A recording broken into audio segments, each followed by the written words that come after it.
I still love the hell out of these movies. After reeling from the loss of Gamora, Peter Quill, aka Star-Lord, rallies his team of Guardians to defend the universe and one of their own from the High Evolutionary, played by Chukwuli Iwuji. And yes, that is my new favorite name to constantly say out loud. Chukwuli Iwuji, Chukwuli Iwuji, Chukwuli Iwuji. And you don't know how many times I had to do this before I started recording.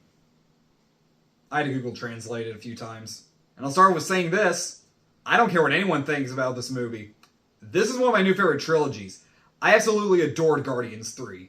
Is this a perfect movie? No. Does it have a couple little issues? Maybe. But ever since day one of me seeing the first Guardians of the Galaxy movie, I have loved everything they have done with these characters. And keep in mind, when the first movie came out, I had no interest in seeing it, and then I saw it in theaters and just loved every moment of it. And then I got on DVD for Christmas and rewatched it so many countless times. I may have not seen a few of the recent MCU shows, but I've made it a top priority to watch the Guardians Holiday Special. It focuses on Drax and Mantis kidnapping Kevin Bacon. Why wouldn't I love that? But to put it lightly, I love the Guardians of the Galaxy as much as James Gunn does. They mean as much to me as they do to him. If you were to ask me which one of these movies is my favorite, I couldn't tell you. I love them all equally. All the actors still do an amazing job portraying these characters. Some people get tired of seeing him everywhere, but Chris Pratt still nails it as Star-Lord. Dave Bautista is still hilarious as Drax, and Zoe Saldana is still great as Gamora. Groot is still Groot. This is the best Rocket has been in any of the movies, and Chukwuli Iwuji, aside from the screaming, does a really damn good job here. I've always said one thing that makes a great villain is if you really hate them. I cannot stand this guy. The movie does focus on Rocket's backstory throughout, and it's really tragic and sometimes heartbreaking. The stuff that happens to him is so terrible that it even leads Nebula at one point to say, "This is worse than anything that Thanos did to me." I will also say that this is hands down much darker than the first two movies. Heck, it's one of the darkest MCU movies. It's up there with Infinity War. It very much deserves its PG-13 rating.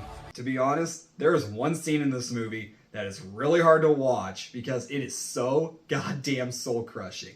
Not gonna lie, it almost made me tear up a little bit, but I didn't because my asshole brothers are right over there, so I was like the cop in Cloudy with a Chance of Meatballs 2. Get back in there, Tia! It's probably one of the hardest things I've had to watch in one of these MCU movies. And keep in mind, this is a franchise where half the characters turn into dust at one point.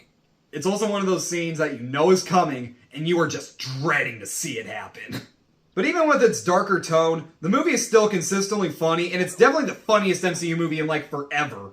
None of these jokes felt forced or hammered in at the last minute, and most of them did work, and the actors did great with their delivery on them. Despite some not so great CGI in some of the recent MCU shows and movies, Volume 3 has some of the best effects in a while. It's a James Gunn movie, so you know there's going to be a lot of really weird creatures, and all of them are odd, imaginative, and just have that James Gunn feel to them. But was I the only one who got vibes of that show Sexy Beast when they got to the animal-human planet? Oh, and if you've seen the movie, I know what that planet is called, I'm just not saying anything. All the action scenes are still really entertaining, and each one of them, of course, has a great soundtrack with it.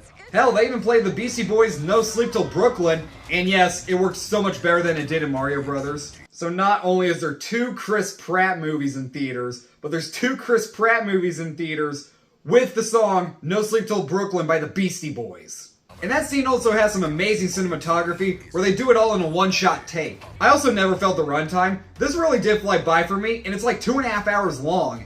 It really did move by at a fast pace, but I really enjoy these characters so freaking much that I just didn't care. I am so freaking happy with this movie, and I just loved every second of it. It's a great way to end a perfect trilogy, and it's a great way to say goodbye to these characters as they fly off into the forever and beautiful sky. I'm going to give Guardians of the Galaxy Volume 3 an A.